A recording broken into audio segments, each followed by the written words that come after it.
Just a quick overview on the AK-47. As you can guess, this is the AK, and this is actually the semi-auto version of the AK, but this right here was designed in 1947, some prior work in 1946, but we're not going to get into the details.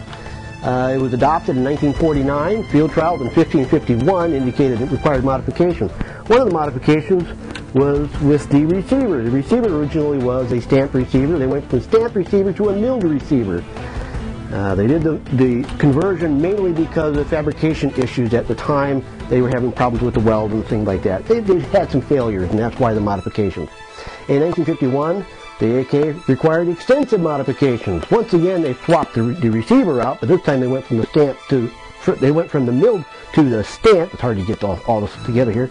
Fire control group was modified, which happened to be a Browning fire control group from the early 1900s. They also added a hammer release device because of premature detonation of some of the rounds. If you've ever seen a weapon that has fired out of battery, they tear them up, and it was tearing the rifles up and tearing the soldiers up. So they did the modifications of the hammer release device, and that cured that. They also modified the buttstock and the grip, and they added a slant brake. This right here was called the AKM. Not necessarily the AK-47, but it was called the AKM and being modified. Okay, they also changed the rear sight, which was a slight modification. Basically, they changed the scale on it, not a big deal.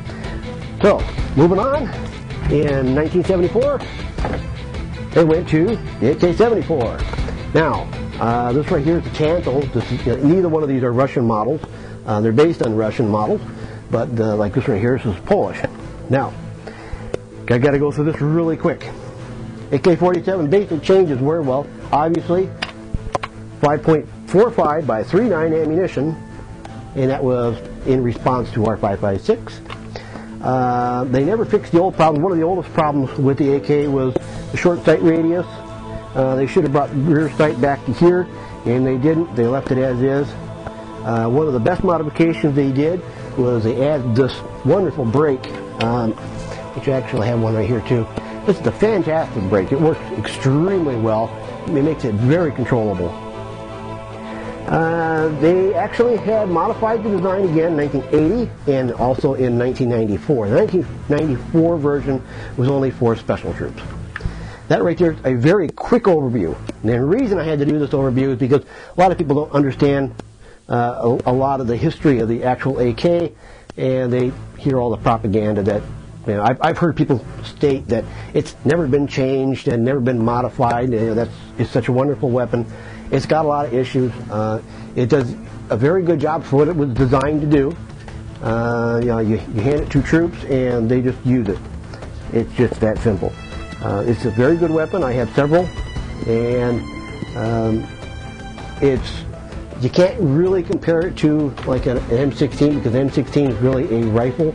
This is more of a machine gun, a very light one, but a machine gun.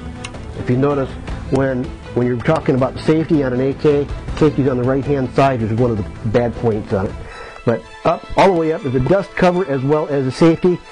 One click down is automatically going to be your machine gun, full auto, and all the way down is a rifle.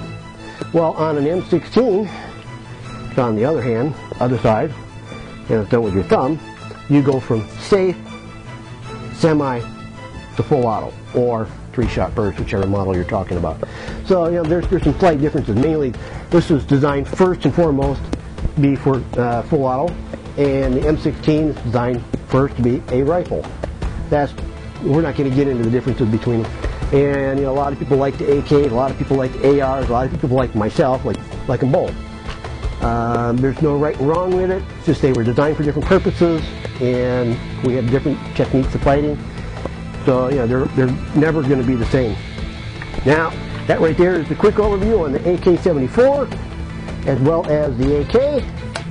And this right here will tie in with some of my other videos that are coming right up. Thank you very much.